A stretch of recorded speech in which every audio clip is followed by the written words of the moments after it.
ज्ञान, शिक्षा, मुक्ति, संसार जो पोषण आहे। मुंहिंजी तव्हां सभिनि जे लाइ हिकु कोशिश ज्ञान जो भंडार पहुचाइण जी, भक्तीअ जो मार्ग ॾेखारण। इहा ई मुंहिंजी कोशिश आहे तव्हां सभिनि जे साम्हूं सिंधी भाऊ चैनल पारां पहुचाइण जी। गुरु आज्ञा जो पालन, गुरु वचन ही सत्य वचन, भक्तीअ सां ईश्वर ताईं पहुचण जो मार्ग, भगत जी महिमा ऐं कुझु अणॿुधियल ॻाल्हियूं तव्हांजे साम्हूं पेश करे रहिया। साईं ही भगत मां नंढे हूंदे खां ॿुधायो आयो आहे कि सिंधी भगत कंदा आहिनि, छेर पाए करे भगत कंदा आहिनि। त इन जे बारे में ॾाढा ई सिंधी आहिनि जिन खे ख़बर कोन्हे कि भगत हक़ीक़त में आहे छा। सिंधी समाज जे हिकु खोड़ ज़रूरी टॉपिक खे खणी आयो भगत।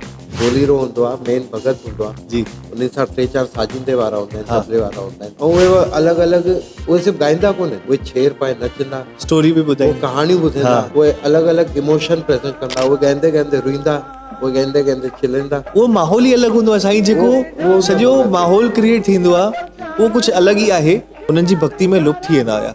पर अॼु जे ज़माने में मां ॾिसी रहियो आहियां, जीअं अनिल भगत आहे, असांजो लवी कमल भगत आहे, उहे बि उहा परंपरा निभाए रहिया आहिनि।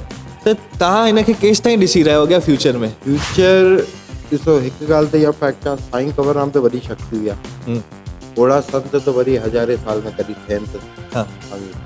पर भगत प्रथा जेकी आहे उहा पाण सिंधियुनि जी ज़िम्मेदारी आहे, क्योंकि प्रिज़र्व कंदो आहे न। हिकु हेठि सिंधी आहे मुस्लिमनि जी, उनमें हुयो नालो।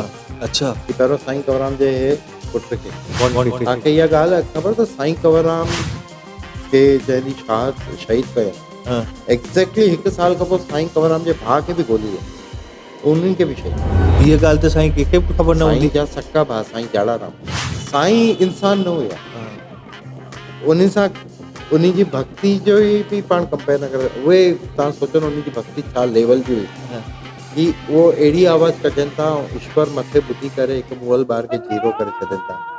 त उहा त